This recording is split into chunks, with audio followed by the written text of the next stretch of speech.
What's the difference between these two takes?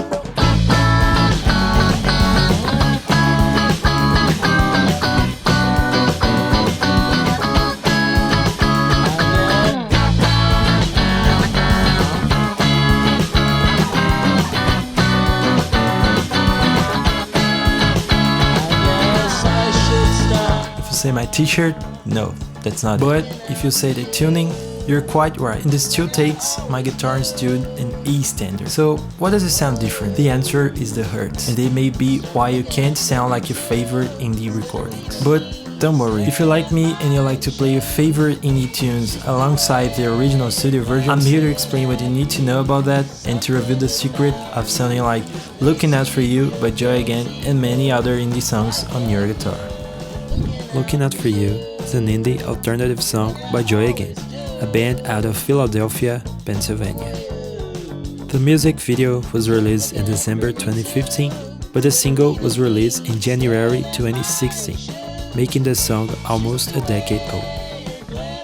Basically, this song is a testament to the happy, skippy feeling of love and also the fluttery, Hertz-stick weirdness that takes over when infatuation occurs, and subtle sides of your insecurity creep in.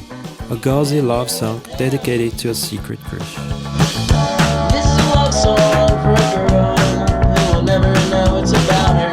No, it's pretty stupid, but I'm much too shy to tell her. What begins as a simple, fast drum banjo becomes a catchy song meant to be loved. This is quite a simple song to have fun and to play on the guitar. But when I first played along with the studio version, something was just not right. I tried to pitch up the chords and pitch them down, but none of that would make me sound right. The right pitch was right between one and another. Like, is it the chorus effect, the tuning? What would I never get a tone like the track? After trying everything, I decided to test this little reference parameter in my tuner.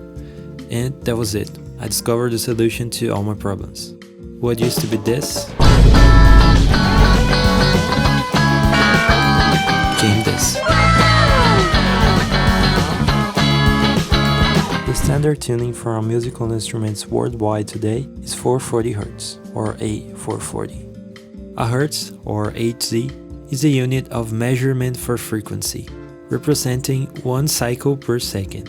Basically, 440 Hz is the frequency of the musical note A above the middle C, also known as A4. This means the middle A on a piano/keyboard below the middle C in the 4th octave vibrates at 440 cycles per second. The 440 frequency is used to tune instruments, to calibrate acoustic equipment, and also for radio broadcasts. The International Organization for Standardization, or ISO, adopted 440 as the standard in 1955 and formalized 440 as ISO 16 in 1975. The most popular Hertz tuning, different from the standard 440, is a 432 Hz.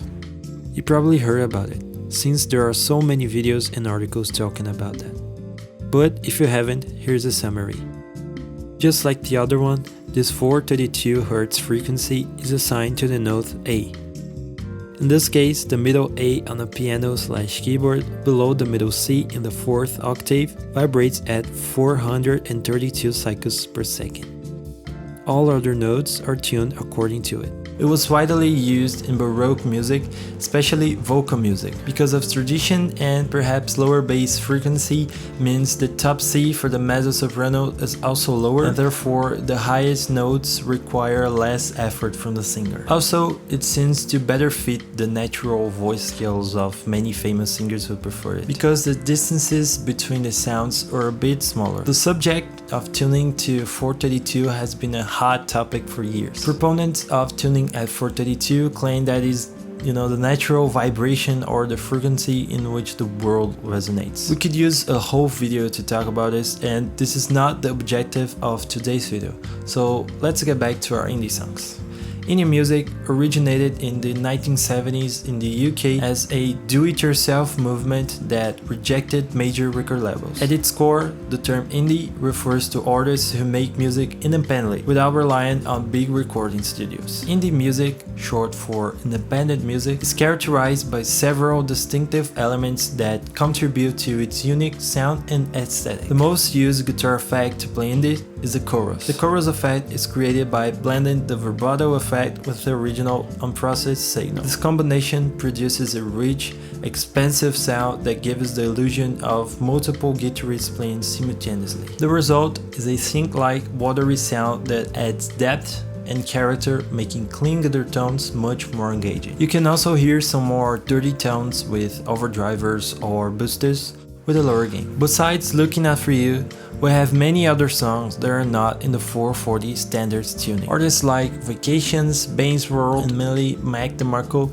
often use different Hertz references in their studio versions. Songs like Chamber of Reflection, Freaking Out the Neighborhood, My Kind of Woman are some examples. If you don't have a perfect pitch, it's not always easy to notice that, and there isn't a rule to notice that too. When you play alongside a song with your guitar tuned in 440 and it isn't matching, try this new approach. Change the reference pedometer in your tuner and search for one that sounds closer. And here's a tip: if your tuner does not have the option to change hertz or only allows you to a limited range, try changing your reference point. Instead of the middle, which is commonly used, you can try one lower or even higher depending on the sound you want to achieve.